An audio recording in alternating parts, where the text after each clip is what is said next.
तो अभी तक हमने बात क्या की थी? अभी तक हमने बात की धरती की, मून की, जी की वैल्यू की, फ़ोर्स ऑफ अट्रैक्शन कितना स्ट्रॉन्ग होगा, कितना वीक होगा। अब समझते हैं कि फॉलिंग क्या है? तो फॉलिंग मान लो अभी हम सब अर्थ पे मानना क्या है? We are on earth.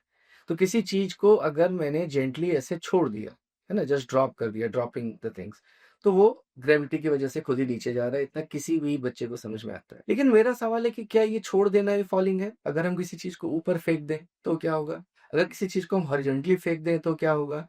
So let's say 3 object लेते हैं, एक को हमने नीचे ड्रॉप कर दिया, एक को हमने ऊपर थ्रो कर दिया और एक को हमने हॉरिज़ॉन्टली थ्रो कर दिया। तो the fact matter of fact is कि जी का जो डायरेक्शन है, एक्सेलरेशन ड्यू टू जो ग्रेविटी है यानी धरती का जो अट्रैक्शन फ़ोर्स है, it will act always downwards, चाहे वो आप ऐसे छोड़ रहे हो, ऊपर फेंक रहे हो। जिसको आपने ऊपर फेंका है वो भी सम पॉइंट ऑफ टाइम पे जाके उसकी वेलोसिटी 0 हो जाएगी।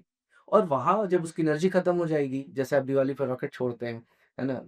वॉलीबॉल मैच खेल रहे हैं, क्रिकेट में शॉट लग रहा है, तो कुछ भी कोई भी चीज़ जो what is going up will come down.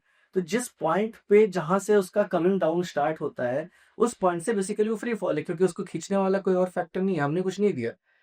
अगर अगर द अर्थ का वहाँ पे एक्सेलरेशन एक्ट नहीं कर रहा हो तो वापस नहीं आए हो। तो उस पॉइंट के बाद वो फ्री फॉलिंग है। जिसको आपने ऐसे फेंका है वो भी उसका भी पाथ ट्रैजेक्टरी कुछ ऐसा होता चला जाएगा, है ना? क्यों हो जाएगा? क्योंकि जी एक्ट कर रहा है। आपकी एनर्जी आपने इस एक्सिस पे दी, इसको हम वेक्टर में पढ़ेंगे कि इस एक्सिस पे किया गया काम और इस एक्सिस पे ये वाई एक्सिस है, ये एक्स एक्सिस है। एक्स एक्सिस पे जो भी आप एनर्जी दी, जो फोर्स लगाया, उसका कोई लेना-देना वाई एक्सिस से नहीं है और जो वाई एक्सिस पे acceleration due to gravity G काम कर रहा है, उसका एक्स एक्सिस से कोई लेना-देना नहीं है। लेकिन इवेंचुअली ऑब्जेक्ट एक है।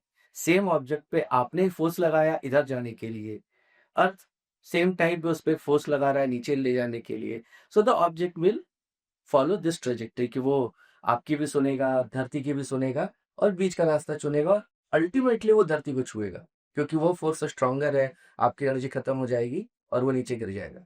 तो ये जी और ग्रेविटी की कहानी है। अब हम इस कहानी में थोड़ा मैथ्स इन्वॉल्व करना शुरू करेंगे, है ना? सो थोड़ा-सा तैयार हो जाओ, अब मैथ्स आने वाला है तो अगले पार्ट में हम इसके गणित के बारे में बात करेंगे, मैथ्स के बारे में बात करेंगे।